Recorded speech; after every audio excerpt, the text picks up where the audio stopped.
All right, this is exciting times. Firstly, I wanted to say welcome to the Adobe Experience Platform user group, the Bay Area chapter. Thank you so much for being here today. Today is March 19th, and we kicked off at 10 a.m.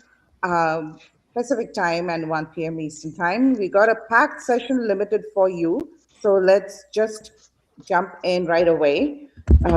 Next slide, please. All right. Today's session is called The New Era of CX, Orchestration Data, Talent, and Agentic AI. We have an incredible panel of speakers joining us, so wanted to give a big round of applause to them.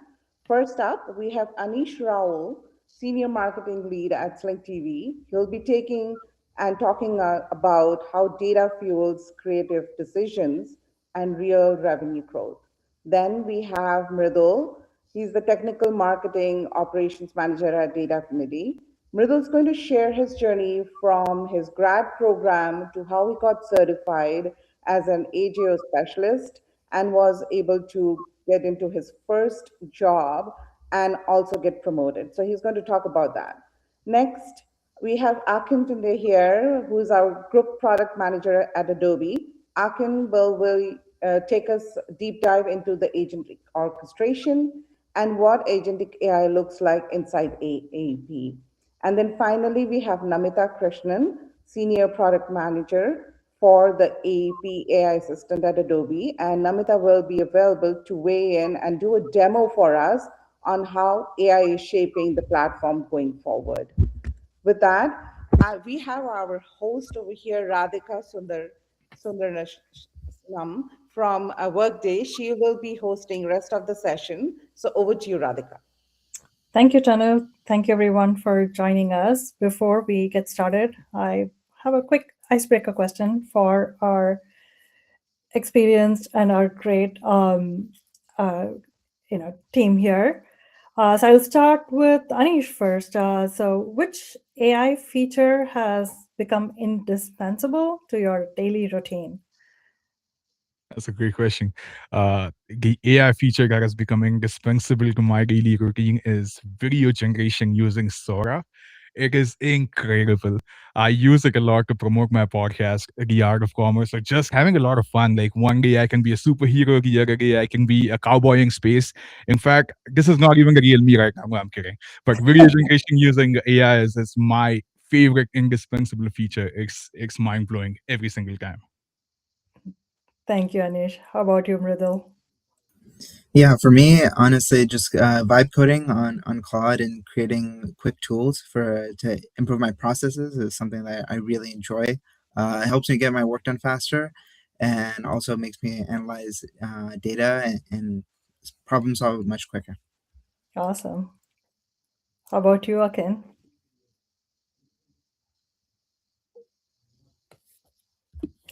We can't hear you. I think you're on mute. Yep, I was on mute. Thanks, Tanu. So I'm going to answer both from a personal and professional perspective. Personally, ChatGPT. Let me go simple. I use ChatGPT so often. Anytime I come across anything interesting and I just want to find out more, I'm going on ChatGPT to ask questions and do my research. Professionally, I use Copilot a lot as well. I'm always in having to respond to emails, and so I'm able to use Copilot to just get me better organized and prioritize emails and how I respond to those emails. And I also use AI Assistant, right? Because a lot of the questions that I get are related to how our products work and how I can help the field. So AI Assistant has been a great unlock for productivity there as well. Awesome. And you, Namita? Yeah, I'm gonna go with a pretty obvious answer myself. I think it's definitely been Cloud Code. We got access to it here at Adobe pretty recently, and I think it's been a game changer in like doing all kinds of data analysis, just structuring my thoughts, making my slides look pretty. I think all of that has just been completely made so simple. Nice, nice. I would also love to hear from every one of you. So if you can put your AI feature that has become indispensable in your daily routine in the chat, that'll be awesome. So with that, we'll get started. Can we go to the next slide, please? So as Tanu mentioned, that high-level agenda. So we all know the CX landscape is shifting rapidly. So we are moving beyond simple automation, and we are in the era of AI agents. So we are brought together like industry leaders to walk us through how we bridge that gap from data and creativity, and also how a practitioner path to become master in the Adobe ecosystem and get the certification, and also what the next gen orchestration is going to look like using our AI agents, including a demo as well. So with this, I will hand it over to Anish to get us started with data and creativity and how data is fueling bigger and more effective creative wins. Let's get into it. Thanks for the intro, Radhika. Um, right, so I'm going to talk about how to become a profit engine at your company. This is a framework, a mental framework on how to discover new creative opportunities that you may be sleeping on. Once you discover those creative opportunities, how do you make choices to make meaningful impact on your bottom line? And then eventually move towards becoming a profit center for your company, which is actually driving a lot more revenue based on all the data that you saw, all the creative choices that you made, and how to tell that story. So if you guys are ready, let's get into it. Like most brands ignore the signal that they already paid for. And this is true for a lot of companies who operate in the digital point of sale or e-commerce space. You're spending a lot of money to drive traffic to your website. Uh, Almost always there's a campaign minded approach. Like, I'm going to create one message, one creative. I'm going to serve this ad to a particular customer segment. The assumption is they will see the ad, they will click it, they will come to the right experience, to the right website, and they will create a transaction, right? Now, that assumption is a great framework to start off with, but as all of us on this group know, as probably you know in your jobs, the click-through rate for any ad is about only 3%, right? So only 3% of your uh, uh, total target audience is actually following the same journey that you decided for them. But the remaining people, they're still probably coming to your page, they're coming to your site, but you don't know much about them. So this particular section is about how do you not ignore the signals that you're already paying for. And one of the lowest hanging fruits in my experience is usually the return visit. So we will use that as an example to talk about this, but really any signal that you can pick on, you can apply this framework and scale it. Okay, so let's get into it. The return visit is the highest intent moment in your funnel so far. You got to stop ignoring it. Why is that? If someone's coming back to your site, they're looking to make a purchase, or at least they're curious, they're way deeper in the funnel, or they're demonstrating a higher purchase intent than they have so far in their interactions with you. Why would you not lean in on those signals and make some creative choices to optimize that journey? What I mean by that is, let's just look at the return visit statistics. Okay, on an average, about 30% of e-commerce visitors are returning visitors. That holds certainly true in the line of business that I work with a 10% overhead or underhead, but that 30% ballpark is it holds true. So about a third of your traffic is likely coming back. Now, this traffic that is coming back, they're 75% more likely to buy. The fact that someone went through the paying of finding time, opening their phone, coming to your website for the second time, there's a higher purchasing intent, right? And that's 75% more likely to buy. So that's not nothing. And also, research tells us that these returning customers, the 30% of the traffic that I'm talking about, not only are they 75% more likely to buy, but they'll also spend more, right? So this is a really high value segment that a lot of businesses tend to ignore or just not tailor to, because they're not strangers. They're warm leads. They're already in your funnel, or they're already thinking about making a decision related to your service or your product. How do you lean into that? And that's where personalization comes in, because it's not just a feature, it's the bridge between a return visit and a completed transaction. There's a lot of, now that you have these statistics, this clearly tells you, hey, this is a customer segment that I should probably try and change the appearance or the journey on my site for. Um, And there's a bunch of things that you can do. Maybe it's a simple text update, or maybe go and just swap a banner, reskin the entire experience based on what they want. Because if a customer is coming back for the second time, there's a lot of signals from their first visit that you can repurpose, right? Uh, how do you do that? Well, first is read the room. The creative adapts to the visit and not to the other way around. If someone, it's like meeting someone for the second time in real life, right? You know their name, you know what they do. It's a familiar experience. You won't go about having the same conversation again with a real person. Why do that with a digital customer? So first is read the room. If you recognize someone as a returning customer, maybe consider changing the creative of the hero of the offers that you're serving them. Maybe there's click stream data from their first interaction that you can leverage, right? The second step is now that you've identified what areas of the site or areas of your digital product you want to influence, any creative choices you want to make. How do you remove more friction, right? How do you remove every step between the last action and the first visit and the first action and the returning visit? You already probably know what they were browsing. Why not reduce that friction and just say, hey, do you want to continue shopping?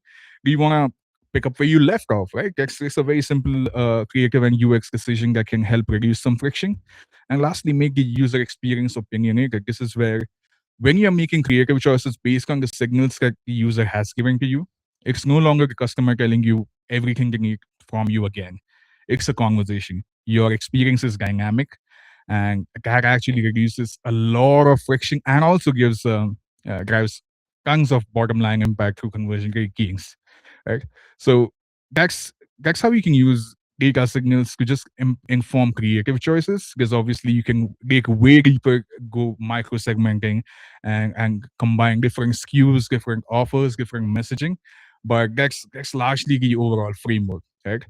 Now that we have come up with a hypothesis of sorts to, okay, this is what the data is telling me, this is how I'm going to impact, these are the creative changes that I'm going to make to the site experience or to your product experience to um, get them to do the next best action or maybe a conversion. How do you articulate that impact? Because if data is informing your hypothesis, how do you use data again to justify revenue implications? So let's get into that section. I have a framework for testing as well. It's very simple. You take one proven test, like you leave with one hypothesis in our previous example. Hey, if 30% of the returning visitors, if 30% of overall traffic is returning customers, can we make meaningful changes to the experience to drive conversion rate gains, right? If that's the hypothesis, if that's something you're testing into, how do you scale it so that it continues to drive those gains beyond what you planned for originally, right? So the first one is your back. This is a very cool testing framework, testing and scaling framework that I like to use. The first half of that is the battlefield, right? This is where every new tactic. So let's say you're trying to return visit personalizations for the first time. You test tag the way you would do any A/B test, right? Each tactic is split 50-50. Half the audience sees the new experience, half stays on control, because that's the cleanest way to get meaningful conversion rate impact or KPI impact, right? You do 50-50 tests. Once you do that, you want to scale this. Now, one way to scale it is let it always be on. Just scale it to 100% of traffic and keep it running. But a lot of businesses are seasonal, especially mine. I'm working streaming TV, and each week is depending on what's on TV tonight. And if it's March Madness, then this is a high interest, high peak season for us. But a few months later, a few weeks later, when the programming on TV changes, the seasonality, the consumer propensity to buy the product changes, right? Which is why it's safe to say that if you are testing something in one time period, the learnings that you had from that time period may not translate as effectively to the rest of the year.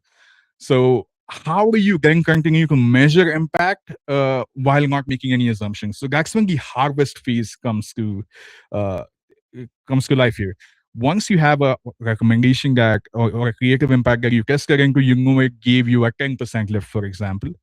Uh, to, to continue to prove that it does have a 10% lift through the rest of the year, or maybe that 10% lift goes up to 15% or comes down to 3%, that you can do by having a 5% holdout when you scale this. So even when you scale your testing successes to a larger chunk of the traffic, I recommend instead of going 100%, keep a 5% holdout, because that's your moment of truth. That's what tells us through the year or as seasons change, as times change, is your hypothesis holding up as well as you thought it would be, right? And that 5% holdout is a really important number because one, it stops you taking credit for revenue that should have happened anyway. By having a holdout group, you are intentionally setting a poorer experience for uh, the traffic to truly attribute the conversion gains that you're seeing by not having a generic experience for the 95% traffic, right? And as a result of that, the delta between 5% and 95% is your real lift. Now, of course, data analysts in the audience will be saying, "Hey, but the noise in 5% is going to be so much louder because you're comparing unequal sample sizes." Agreed. But this 5% number is more directional measurement when you are not doing a 50-50 test, right? I recommend running this 95-5, like this framework. I repeat this every quarter. So each tactic that launches first goes to the battlefield, the 50-50 test. Once it proves out, it goes to the harvest phase, which is 95% scale, 5% holdout. But because mine is a very seasonal business, every personalization tactic, every creative decision that we make based on the data that we see, that is retested every quarter, scaled up to 95%, scaled back to 50%, just so we get a realistic pulse of how much of an impact are you making. Because that's the number that holds up in the boardroom. You want to be best friends with your CFO. You wanna influence them and work with them to get more budget to do the things that you do. This measurement framework can really watertight, can provide a watertight solution to a lot of financial reporting, right? So, quick recap. Number one, use your data, create hypothesis, test, create a 50-50 test. The second step is, based on your 50-50 test, create an annualized forecast. Let's say you saw that 10% lift that I was talking about. What does that 10% lift look like if it sustains through the year? That's your annual forecast for your creative decisions or personalizations going forward. The third one is the reality filter. Once you have an annual forecast with this 50-50 lift, with that 5% holdout that I spoke about, that's your actual tracking. So let's say you projected that you would drive $1 million incremental revenue. That was your projection with that 50-50 test.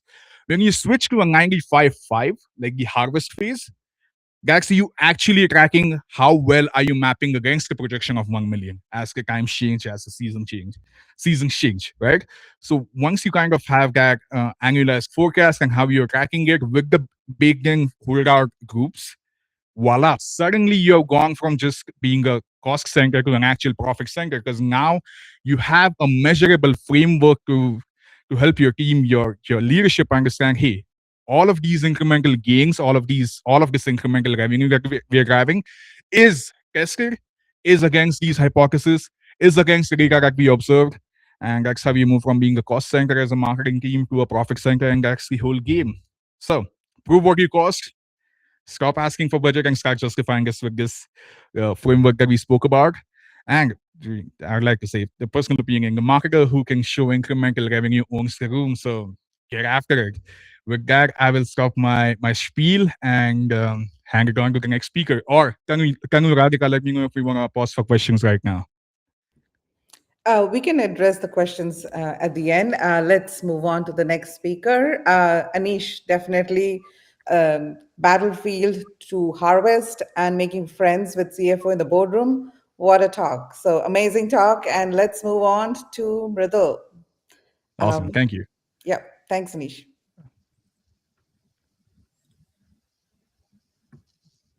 And let me Okay, reload. yeah, if you could. Oops. No worries. Otherwise, I can share my screen. It's not a problem at all.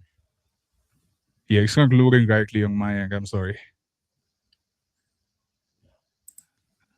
No worries. If you can stop sharing, then yep. Thank you.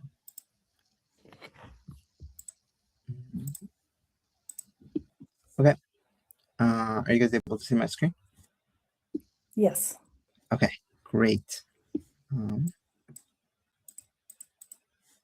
Sure. Yeah, thanks everyone for again joining today and taking the time.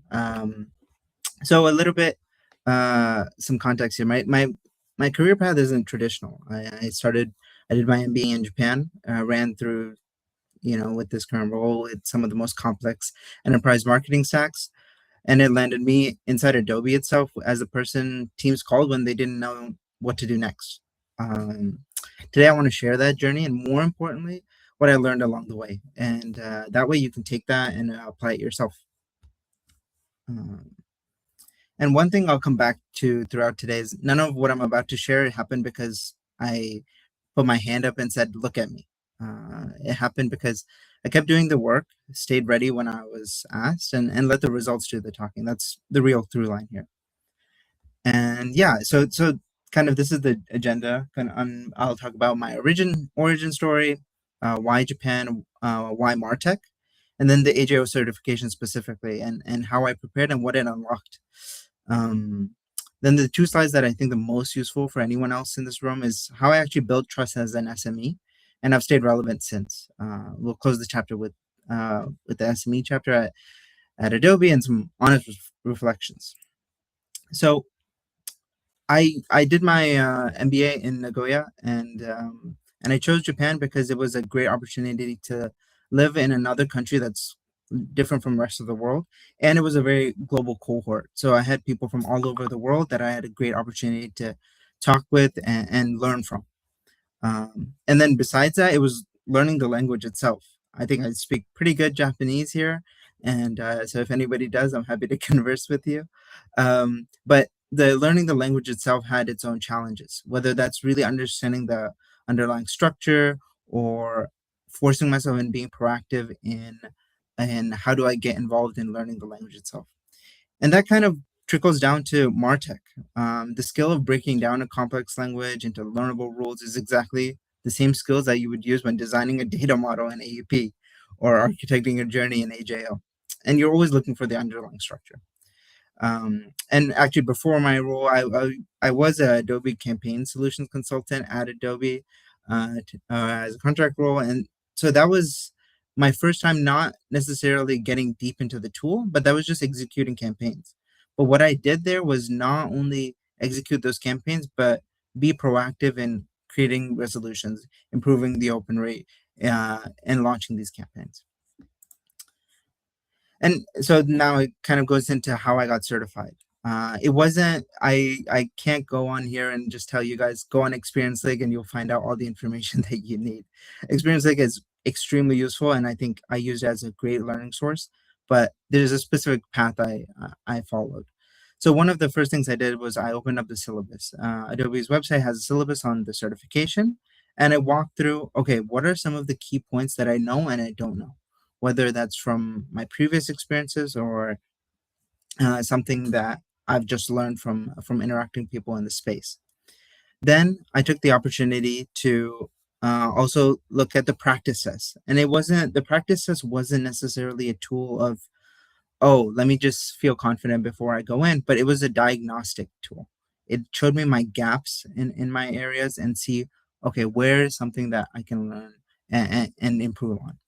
And then finally, it was taking the courses. Some of these courses have a great opportunity to really go on learn.adobe.com on really creating, going into the environment, seeing the use cases, and talking with the experts that Adobe has and what they can provide. And all those combined, I decided to take the test, and luckily I passed, but also with a good bit of hard work.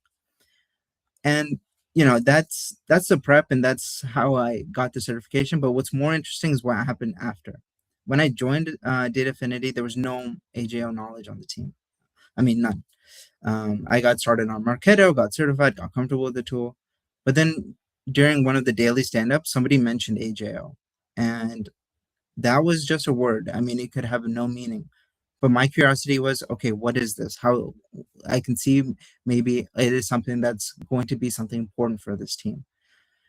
So I went in, and that's how I kind of became involved. And now today, I get a chance to be the point of source, point of contact, not only just KPIs, but how do I provide solutions and be valuable in that space. And yeah, how did I become the person I relied on? I want to talk about something that doesn't get discussed enough: the gap between having the knowledge but then being the expert in the room. These are not the same things, and here's what I did to close the gap. It's showing up with the answers. If my manager or his manager or whoever came with, hey, what can I do with AJO, or what can I do with AEP? Maybe because from a sense of they just need to know the business impact. What do I have ready? So I created some draft journeys. I created some samples audiences that they can really view and visualize on how the execution happens and what business value can be retained. Not only that, besides being it's not being informative, it's being prescriptive. So what recommendations am I giving as a person who's an expert?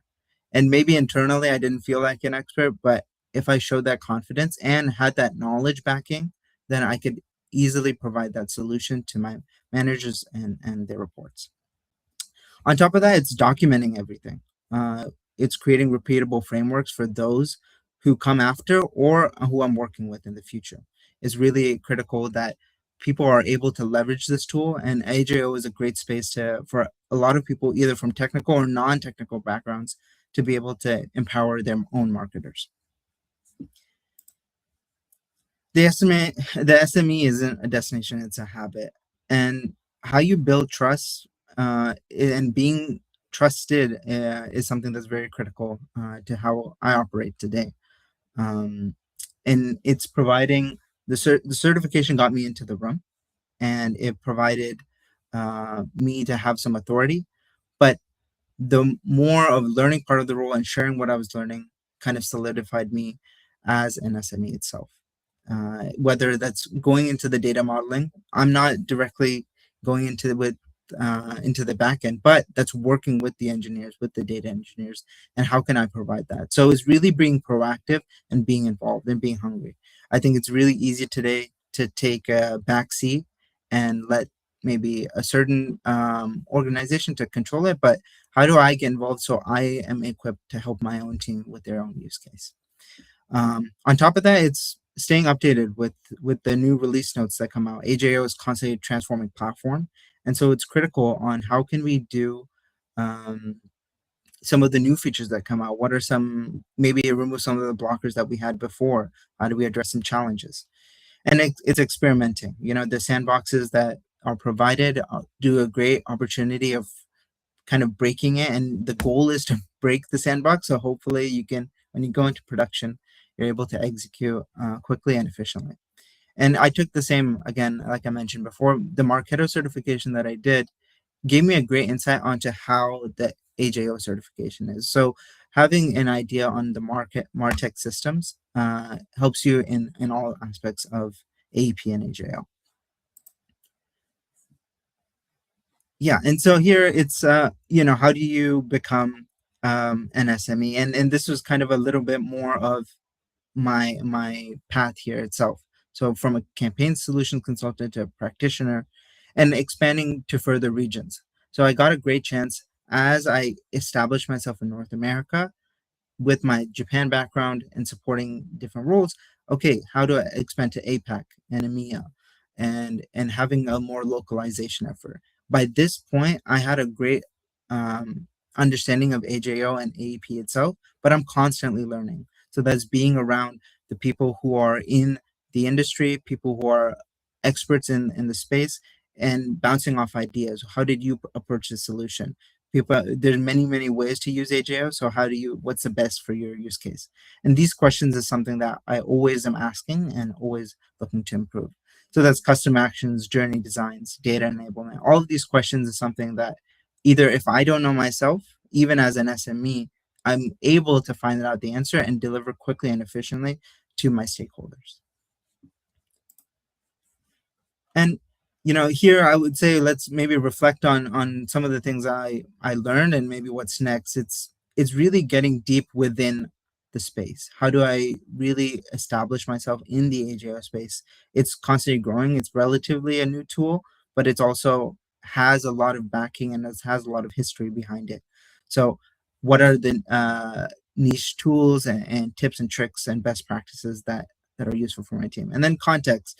Every use case is different, and every use case allows me to further improve my knowledge. And that's my recommendation for others, that go into the sandbox, break it, read the release notes, certify before you feel ready. You don't have to learn everything, but the small things that you do learn is something that you can always provide a small impact and it can become larger as you go on. But yeah, again, thanks for everyone to take the time to listen to me, and happy to help out and maybe answer some questions later on. Over to you, Akin. Awesome. Thanks so much, Myrtle. Can you stop sharing so I can? Okay, I see you've done that already. So I'm just gonna share my presentation. Let's see. Can everyone see my screen? Yep, we can see. Awesome. All right. So once again, my name's Akin Ajayi. I'm one of the leads for our agentic AI strategy at Adobe from a customer experience orchestration standpoint. And I'm excited to be here. I mean, a lot has been said about how AI is changing the world and how it's even changing how we work, right? So what I want to cover today is what we at Adobe are doing to light up agentic workflows in both existing applications and new applications that we're building, just to kind of give you a sense of everything that we're doing in terms of the strategy, the vision, and then afterwards I'm going to pass it on to Namita to actually show us how these agents are starting to light up and provide value, deliver value to you as practitioners. So once again, I mean, we're all in the era of AI. We already know that. And if you think about it, I think what really makes this era that we're in very interesting is just as we are trying to catch up with all this new innovation, the customers, your customers are doing exactly the same, right? They're using, we talked about the AI tools we're using, and everyone mentioned Claude, ChatGPT. Your customers are doing exactly the same thing. So that has actually raised the expectations that they have from your brand in terms of how you're able to engage with them, how you're able to personalize their experiences. Going back to what was shown earlier, right? How do you go from the battleground to harvesting, right? They expect you to be able to do those things very quick. And so ultimately, I think for us at Adobe, the way we think about this new era is we think of it both as an opportunity, but also a responsibility. And why I say that is because, I mean, we've been working for many years in this domain, right? We've seen everything that's related to you being able to deliver these kind of experiences. We've built the innovation for you to be able to do that. And so the question is, how are we now basically supercharging what we've already had and bringing innovation, AI innovation into this space? And so just to give you a teaser around our strategy and what our goal is, right? Our goal is pretty much to expand or scale how you're able to do all the things that you want to do from a personalization, customer experience standpoint at scale, right? Whether it's irrespective of any channel that you're serving your customers with, we want to help you bring those connected, intelligent experiences to life. And so how are we doing it with AI? Well, how we're doing it is, I'll break it down into three buckets, right? The first is we want to empower our users, our customers with purpose-built agents, right? So these are agents that we've built based on our deep knowledge and expertise of our products, as well as the expectations you have of the marketing workflows and how AI should be able to help that. So instead of just outsourcing the work of you figuring out how to build the agents, we felt it was great for us to even start by providing you purpose-built agents. So we're layering these agents on top of your customer experience orchestration products. So all the Adobe Experience Cloud products that you already use, you'll start to see agents lighting up in each and every one of those solutions. And like I said, these are expert AI agents because we've built it with the quality. We are responsible for how they work. There's a bit of configuration you might be able to do, but by and large, it's literally ready to go, right? It's out of the box, it's ready to go, and you can start to get value from day one. What we've also done is for you to be able to invoke or interact with these agents, we've built a whole new interface, a conversational interface, which is one of the favorite tools I mentioned earlier when I was talking about what I use on a daily basis. That tool is called AI Assistant. It's available in Experience Cloud, so you can basically use that as the surface that you can use to, instruct these agents to help you perform jobs in natural language, right? So that's, if you think about you as a practitioner using AJO, using CDP, you'd start to use agents in those applications. So that's the first, you're the first constituent that we've built agentic capabilities for. The second constituent we built it for is a hybrid between you, the brand, and your end customer. So we realized that as customers are already using ChatGPT and Claude and all these tools to do, product recommendations, product research, a lot of the search, right, and brand visibility is actually happening in those tools, right? So we've also thought to ourselves, like, how can we help you as a practitioner to better engage your customers, to provide that sort of turnkey tailored conversational experiences on your digital properties. And so what we're doing there is we're building basically new applications that will help you to basically help to engage these customers and provide you a conversational interface even within your digital properties to help them with product recommendations, faster support, better experiences, right? So that's the second constituent. We have an application out in market now called Brand Concierge. That's a tool that's purpose built for you to be able to engage your brand consumers, and you can basically customize that. Finally, we recognize that we can't build this as a closed system, right? We can't just say, oh, it's only Adobe, right? So we're opening it up.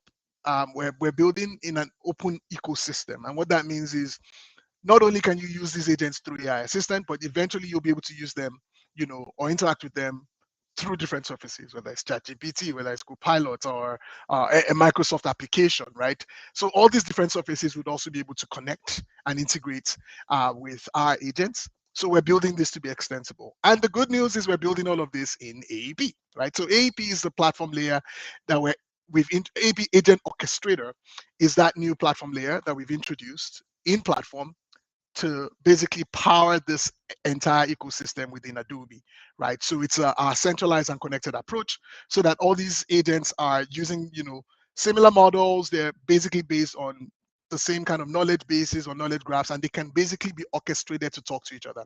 So for example, if you had a use case that cuts across CDP and AJO, you don't have to use or launch agents in those two different applications. You can use AI Assistant. AI Assistant understands the context, and you see that in the demo, right? Where it's able to help you orchestrate agents across end-to-end workflows. Now, if you're thinking about this from a packaging standpoint and you're trying to understand, okay, are these agents lighting up and how are they being packaged? We have two, let's say, pathways. The first is we're lighting up, like I mentioned, we're lighting up agents in your existing apps, but we're also innovating and building net new apps. Brand Concierge is an example I just gave, right? This is a net new app that's driven primarily by agentic workflows. So those are agent first or AI first applications. And for these two different pathways, we have two different go-to markets. For the existing applications, what we're doing is for you to get access to these agents, we're providing you a centralized credit-based license. So you buy credits for those agents that would light up in all the Experience Cloud licenses that you have. For the new applications, those you would need to buy as based on a value-based metric that's been created for those applications. And so they have a separate go-to market. And just to give you a teaser of like the landscape entirely, right? You can see all these applications that we already have. Agents will be lit up in them. The ones in blue are some of the AI first applications that we've already launched. I talked about Brand Concierge. There's LLM Optimizer, which is helping you to scale, search, what we call GEO, right? It's helping you to scale that. And then things like Experimentation Accelerator. And so what we've also done is we realized that we need to move fast here, right? We need to get this in the hands of our customers. They're looking to get access as quickly as possible. And so we decided to create a trial program, right? And what we did with this trial program, the objective there is, once again, it's how do we show customers value so that they can start to, explore these agents, use them, and start to even form habits in, using them in their day-to-day work, right? So this is an accelerated path to value, right? That's really the objective. And we're trying to do this in such a way that contractual barriers will not be the stumbling block. So for this, there's no licensing or contracting required, right?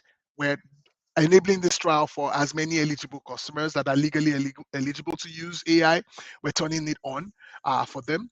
so that you can experience that benefit without even making any commitment, right? And hopefully once you start to use these agents as you go through the trial, you start to gain deeper insights, right, into usage patterns. It also helps us as Adobe to see what customers are doing. So hopefully once you get to the end of the trial, you can make a smarter purchasing decision. You can know how much volume you might need, and we can ensure long-term success based on the strategy. Now, the trial is only for the agents that are lighting up in your existing applications, right? So it's not for the AI first applications. The AI first applications also have their own different motions, but the one that I'm speaking to right now is for the what we call the AEP agents trial. That's in your existing Experience Cloud applications.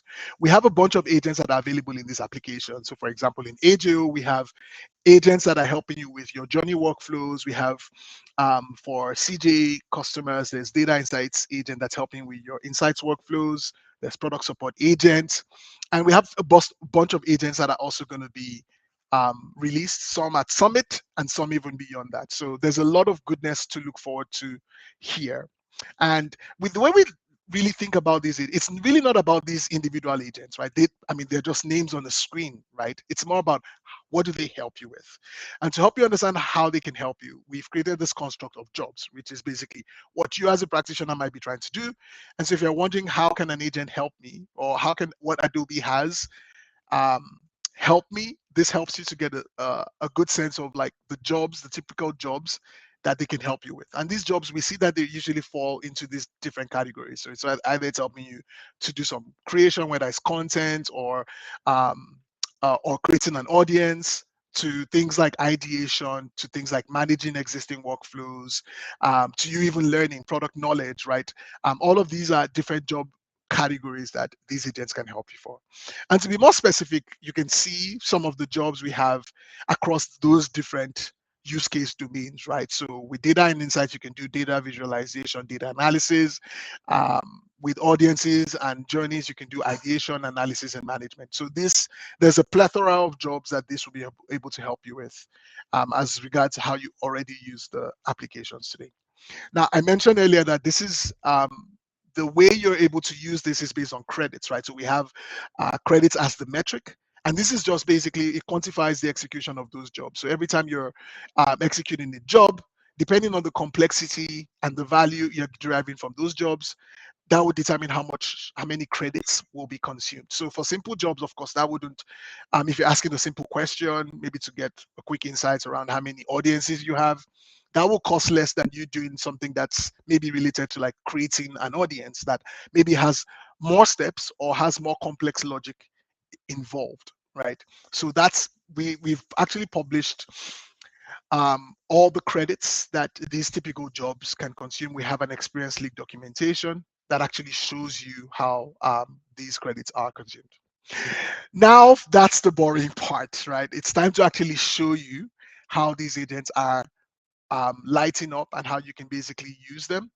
And so to do justice to that and get you all excited about this, let me invite Namita to show us agents in action. Namita. Yeah, thank you so much, Akin. Yes, thank you. I'm gonna try and share my screen. Hi everyone, thank you so much for joining us today. I am Namita. I am a senior product manager for AEP AI Assistant, and as Akin said, very excited to show a quick demo to show what's available today. As Akin mentioned, we have a trial available for you to try these agents out in your own environments and get the feel for it. So hopefully this kind of helps bring to life some of those jobs and agents that Akin talked about and help all of you get started essentially, right? So I hope my screen is visible. You should all be seeing the AI assistant interface here. Yes, I can see it. Awesome. And maybe just as a quick primer, right? So, um, you know, anyone who's working with Adobe products probably has, a few of these different products that they have in their Adobe portfolio. Typically, you would have to log into each one of them to, if you're analyzing some data in CJA, you go into CJA and build a visualization. You bring in your data into Experience Platform. you're creating your journeys and journey optimizer. So there's all these different products that you would interact with. But a vision with at least the AI assistant and the big unlock that we have with generative AI and agentic AI is that we're trying to unify all of the different experiences and applications that our customers are working with to kind of bring a unified conversational experience around it. So that's essentially the story of AI assistant, right? So this should be available to all of you. If not, please reach out. But the way to get here is right here in the home page, right? You see a AI assistant prompt bar, but then there's also AI assistant here in the left navigation. There are obviously suggested prompts to help you get started. Nobody likes looking at an empty prompt box and wondering what to do. So you can definitely scroll through some of these suggestions to get started, explore what's available to you today. But today, let's do a few sample prompts just to get a feel of how the interaction pattern looks like.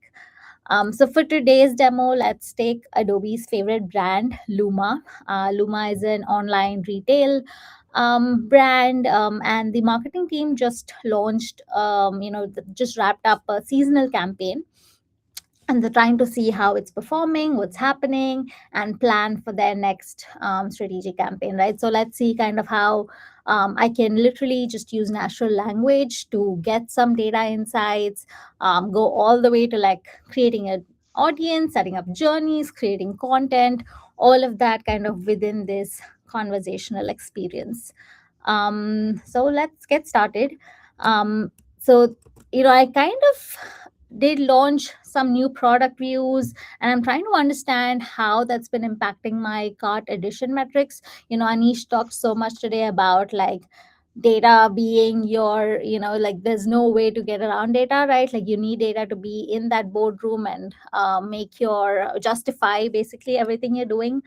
So what we're trying to do here with some of these agents is bridge the gap between the data you need and just getting access to all of that quickly.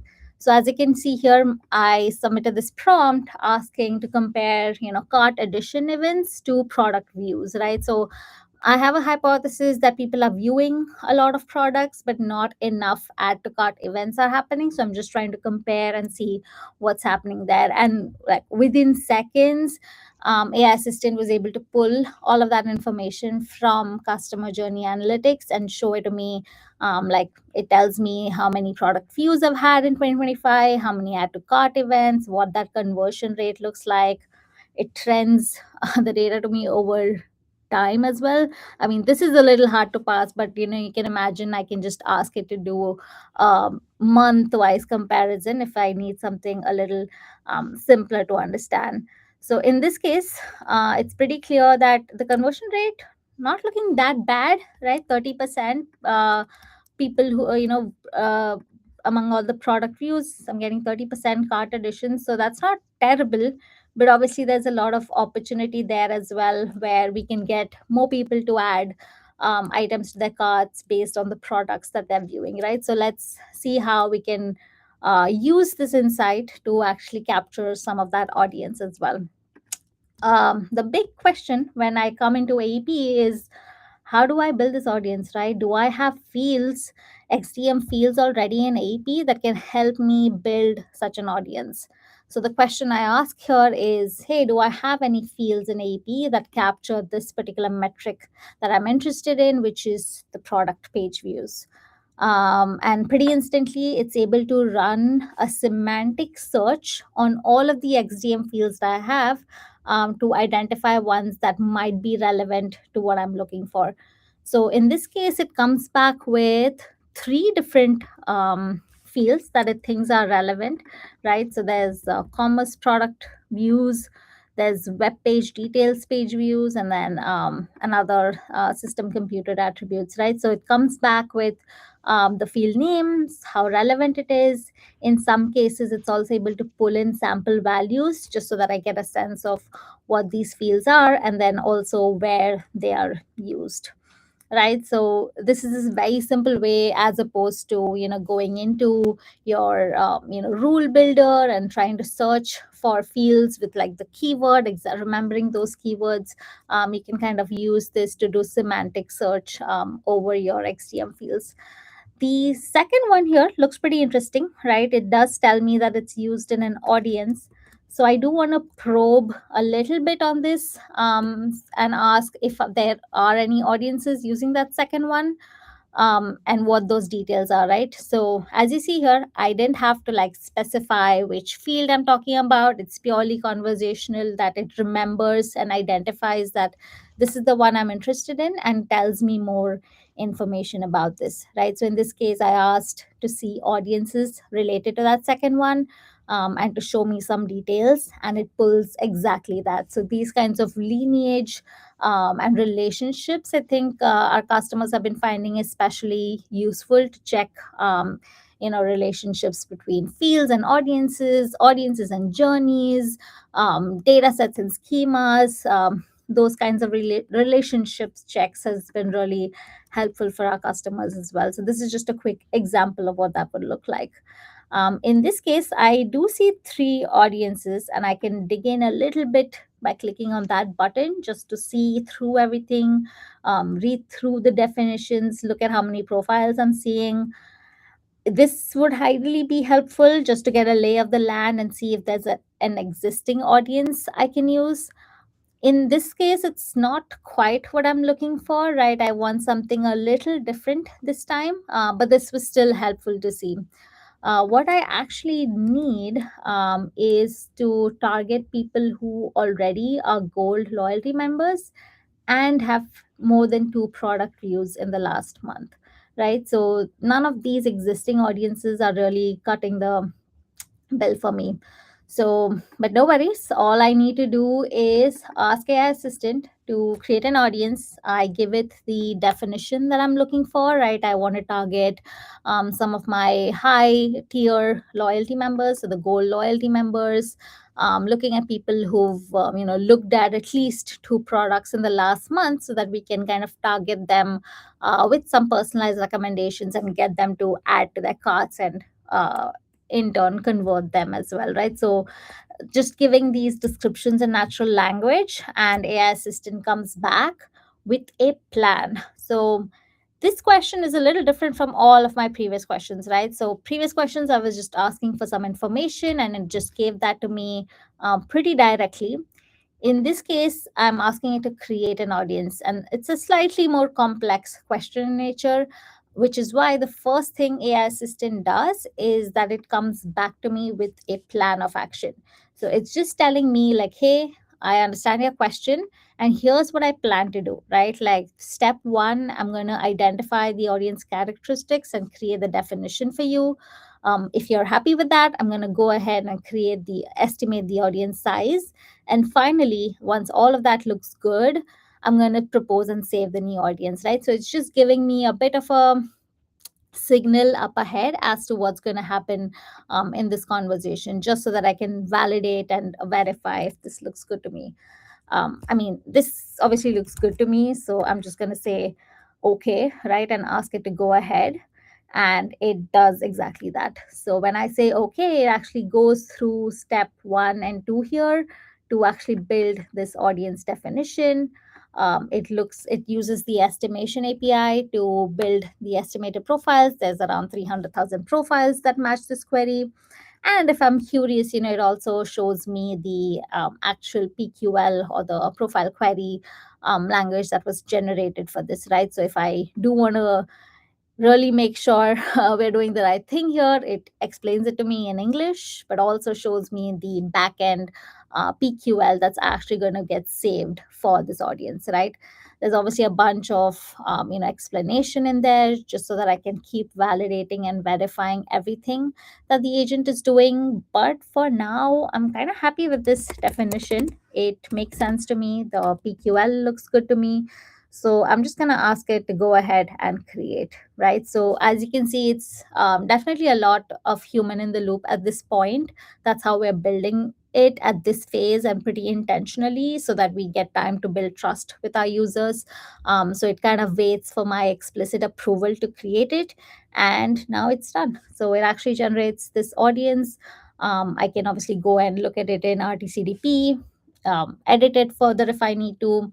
But then it used my natural language description, and in like a couple of prompts, a few seconds, essentially, I was able to get to an audience with the right PQL, right? So next step is obviously, should I use this in a journey? Do I activate to a destination to get those personalized journeys out, right? So that's kind of the workflow we would typically go through. In the interest of time, I'm not going to go through the full journey creation workflow. It is pretty similar, but you can imagine, right? Like I give a prompt in natural language asking to create a particular journey. It does the same thing where it tells me what the plan is, takes me through that workflow, and then at the end of it, I actually have a journey ready in AJO to start publishing and getting those personalized emails out. In the similar vein, there's also content generation, right? Like within your email nodes, for different channels, say email or SMS or push, you can kind of keep using AI Assistant to generate specific content for each of those channels in the journey, right? All within the same conversational experience. So you can see, like, I didn't even leave this particular interface, but I was just able to keep prompting my way into actually delivering a full end-to-end personalized campaign, from the insight to the audience to journey and even content. So this was just a quick demo, and the good news is that you can actually try this in your own environment. So do let us know if you're able to access it, if you're able to use some of this. The last thing I do want to show quickly is Akin mentioned the credits model for it, the credits license model for it. So, as an admin or as someone who, if you are looking to look into how the credits are being utilized in your organizations, you have complete visibility into that. So, you might be familiar with the license usage dashboard in AEP. So, you come into AEP, and if you have the right access, you should be able to see the license usage tab on the left nav here. Within license usage, the metric that gets tracked for each of your agent usage is AI credits, right? So you're able to come in here and look at how many credits are being utilized and consumed within your organization. This is obviously a dummy sandbox that we have, so the data doesn't really make sense, but it should make sense in your organization's environment. And the last thing is, and this is a bit of a sneak peek, is a new dashboard that is going to be available. Oh, I realized I wasn't sharing my screen, maybe, but hopefully this is now visible. Yeah, Where, we can see it. Thanks. yeah, so this is a bit, and let me just go back to this one as well. So this is the license usage that I was talking about, where in AEP, you should be able to come into the license usage tab and use the AI credits to actually see the AI credits. This is available today. And now for a sneak peek, there is a new dashboard coming, which is much more in depth. Where, as an admin or someone who's running the AI show at your organization, you should be able to come in here and see everything that's happening, who's using AI Assistant, what are they doing with it, how much value are they getting from it, as well as some credit utilization numbers, right? So all of this is coming soon, just to give you that extra level of visibility and help as you're using this in your organization. But that's pretty much it. That's what I wanted to show today, and thank you all for sticking around. Back to you, Tanu. Oh, Akin, you're on mute, I think. Yeah, thanks, Namita. Before we go back to Tanya, I just wanted to quickly make a quick call out or call to action here for everyone. There are three things we need from you, right? First is, you saw the demo; it's exciting, right? If you start to think about the art of the possible with this, with these agentic capabilities and AI assistant, there's a lot you can start to get value from. So start using it, but not just for yourself, right? Share with your organization. Be the evangelist, getting everyone on board. If you don't already have access, please let us know. Reach out to us so we can, see how we can get you set up. I believe most of you should already have access because we've been rolling out the trial, like I mentioned. So please start using it to help us drive awareness, right? More importantly, we want feedback, right? So we want to continue to shape this to be, valuable to you. So as you use it, whether in product or through your account teams, let's get your feedback. And then finally, I want you to start thinking even into the future, right? Now the trial is happening. Hopefully you start to, form the habits, but let's also start to plan for how you want to transition seamlessly to the license eventually, and that would all depend on how quickly you're getting the entire organization to start leveraging this. So please, we need your help there, and we hope that you can all start leveraging AI assistant today. Back to you, Tanu. That was my quick sales pitch. Thanks, everybody, for an amazing presentation. Brother, if we can have the last two slides up. So I really wanted to thank Anish for the amazing growth engine converting. I love that pitch line which you mentioned, that talk to your CFOs in the boardroom, how easy it is. And wearing your cowboy hat, that definitely gives the CFOs, okay, better listen. And then Mridul, your practitioners had the path of how you had moved from a grad to a program where you got certified as an AGO specialist. It was very definitely very deep, and a lot of new grads who are looking to come and take Adobe as their path forward in their career. This is a must listen for them. And then without a doubt, agentic AI is the path forward for all of us. Akin, we really appreciate you taking us deep dive into this whole synergy of each agent talking to each other, how much life becomes easier for all the practitioners. And what a demo. I've been waiting to see this demo, Namita. Believe me, you just showed a 1 second for the dry run, but I'm amazed to see how much actually capabilities these agentic AIs can bring to our own work streams and help us just focus more on strategy instead of operating, on the aspect of individually creating the audiences and the journey. So thank you all. We really appreciate. Let's move to the next slide.